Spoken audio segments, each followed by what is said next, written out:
ನೀರಿನ ತಮ್ಮಿರೋ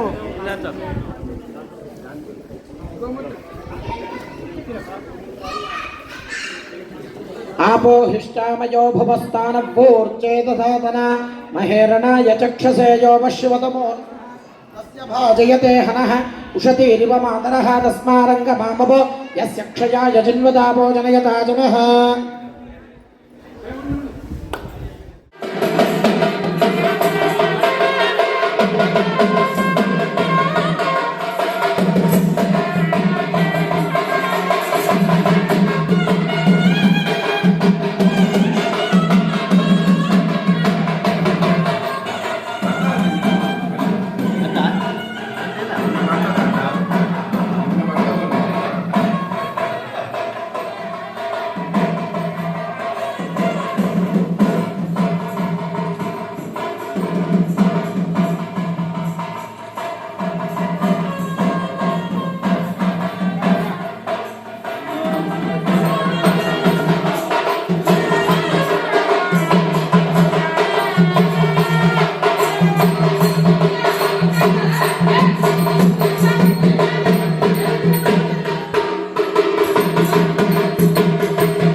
कामे अस्मिन् मयि देवादिर्मिणमानिकन्ता मयि आदिर्मिणमयि देवभूतिः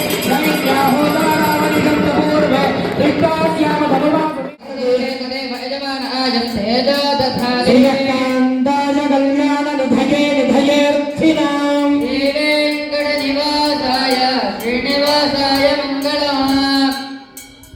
వేద వేదాంత వేద్యాయ మేఘశ్యామలమూర్తయే పుంసాం మోహన రూపాయ పుణ్యశ్లోకాయ మంగళము.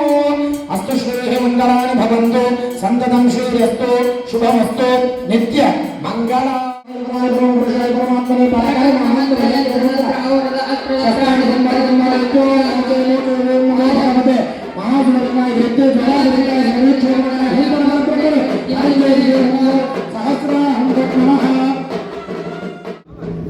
ఈరోజు నూతన రథ ఆరంభ మహోత్సవము. రథము అన్నట్టయితే అనేక శబ్దాలు మీకు అందరికీ తెలిసింది. ఈ రథం రథం ఎందుకు అంటే భగవంతుడి అంత అందరికీ కూడా తెలుసు.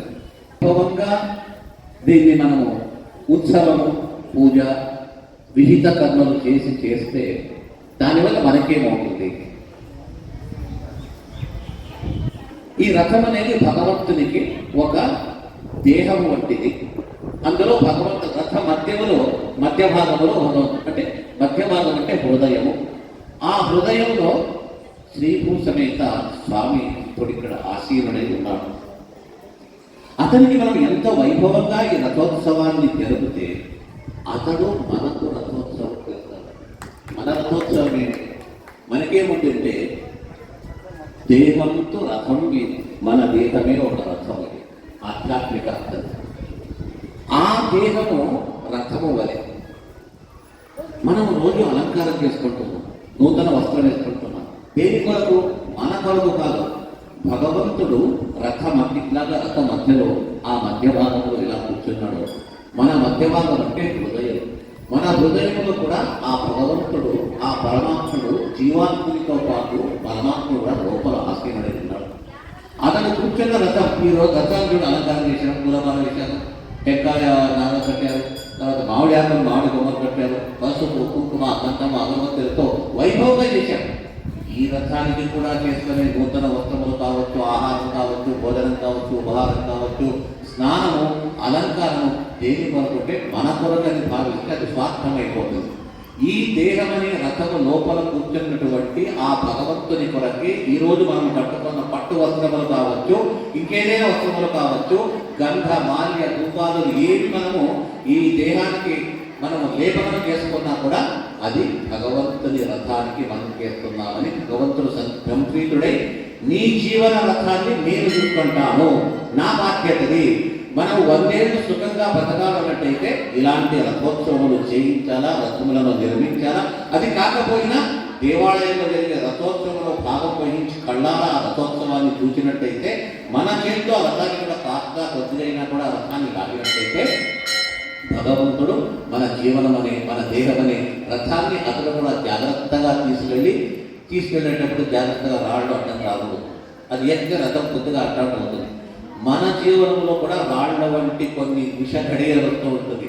అలాంటిది రాకుండా భగవంతుడే దాన్ని జరిపి మన జీవన రథాన్ని సుఖంగా సాగిస్తాడు అనేది ఈ లోపల దాగినటువంటి ఒక తాత్పర్యము, ఆంతర్యం. కాబట్టి ఆ భావనతో ఇదందరూ మీరు ఎవరైతే రథాన్ని చేయించారో, చూచారో, పాల్గొన్నారో, భాగం వహించారో, విన్నారో అందరికీ కూడా ఆ భగవంతుడు ఆయురారోగ్యములతో పాటు ఈ సంవత్సరం మీకు ఎవరికి ఏ కొరత లేకుండా, ఏ అనారోగ్యం లేకుండా సుఖంగా భగవంతుడు అనుగ్రహిస్తాడు అనేది ఈ రథోత్సవంలో దాటినటువంటి తాత్పర్యము.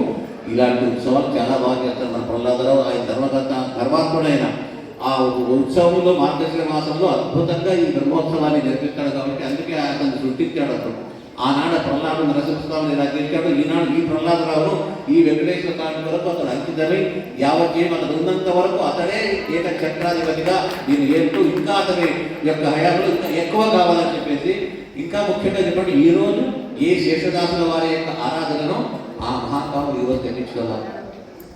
అంటే నిజంగా శేషదాసులు అంటే మీకు అందరికీ తెలియదు. నేను చెప్పేది ఒక తపస్సు యొక్క ప్రతిరూపం అంటే శేషదాసు. తపస్సు ఎలా ఉంటుందంటే ఆ వ్యక్తిని ఒకసారి అవలంబిస్తే చాలు మనకు ఆ తపస్సు యొక్క తపోమూర్తి అని చెప్పేది.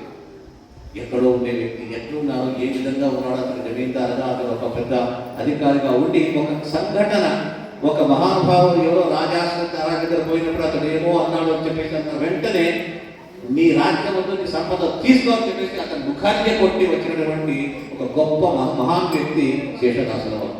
మనకైతే ఏమన్నా అధికారం కావాలని చెప్పేసి అధికారం వరకు మన ప్రజలు ఎంత చెప్పినా ఈరోజు మినిస్టర్ పదవి, మంత్రి పదవి పోకూడదని ఎలాగా అయితే అలా కాదు శేషదాసు. అంత వేగమని పాలేసి వచ్చి లక్షలాది ప్రజలను ఉద్ధరిస్తున్నారు ఈరోజు. ఇప్పటికీ కూడా వాళ్ళు ఈ భౌతిక దేహాన్ని వదిలి వెళ్ళిపోయినా ఇప్పటికీ కూడా ఇంకా ఎందరు భక్తులు వచ్చినా అందరిని అనుగ్రహిస్తున్నారు. అలాంటి మహనీయుల యొక్క ఆరాధన సందర్భంగా ఈరోజు ఈ రథము ఉద్ఘాటన అయిందంటే శేషదాసు లేదని కాదు, శేషదాసుల యొక్క ప్రతిరూపం వాళ్ళ యొక్క వంశంలో పుట్టిన మన ధీరేంద్రదాస్ సంతతి వాళ్ళందరూ ఉన్నారు కాబట్టి ఆ శేషదాసు ఒక రూపంలో ఇక్కడ ఉన్నారని చెప్పి భావించి అందరూ కలిసి ఈరోజు ఈ కార్యక్రమాన్ని జరిపించారు. అందరికీ కూడా దేవుడు సుఖ్యాతులను ఇవ్వాలని చెప్పేసి శేషదాసుల వారు ఎందుకంటే నేరుగా స్వామి గురువుల ముఖాంతరంగా భగవంతుడు నేరుగా భగవంతుడి దగ్గర వెళ్ళలేదు. గురువు ప్రాపక్షాలు ఎవరు గురువులను పడితే ఆ గురువు గోవిందుని దగ్గర తీసుకెళ్ళి మమ్మల్ని అనుకరింపజేస్తాడు అని చెప్పేసి చెప్తూ ఈ రథాన్ని మనము ఒకసారి ఈరోజు జయ జయ ధ్వనుల చేత ఒకదాని ఒక 2 అడుగులు రథోత్సవాన్ని కానీ చేసి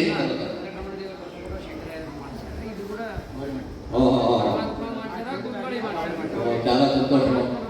2 రథములు గురువు రథము, హరిరథము రెండింటినీ చేయించారు కాబట్టి వారి వంశానికి ఎప్పుడు కూడా స్వామి యొక్క అనుగ్రహం కొరత అనేది ఉండదు, ఎప్పుడు కూడా ఉంటుంది అని చెప్పేసి మేము భావిస్తూ తదుపరి కార్యక్రమాన్ని మీరు ప్రారంభించారు.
స్వామి చాలా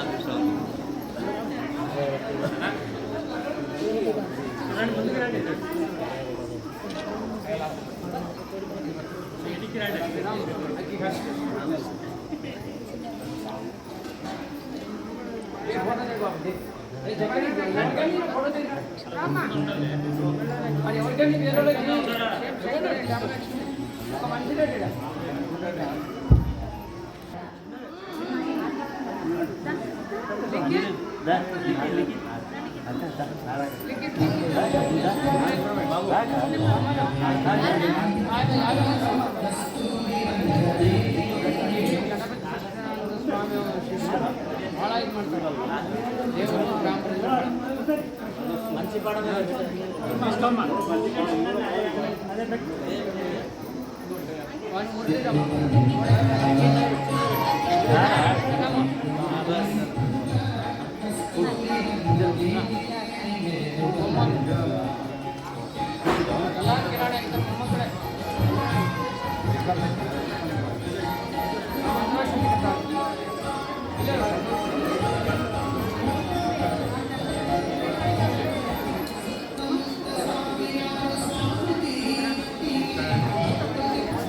Ayo,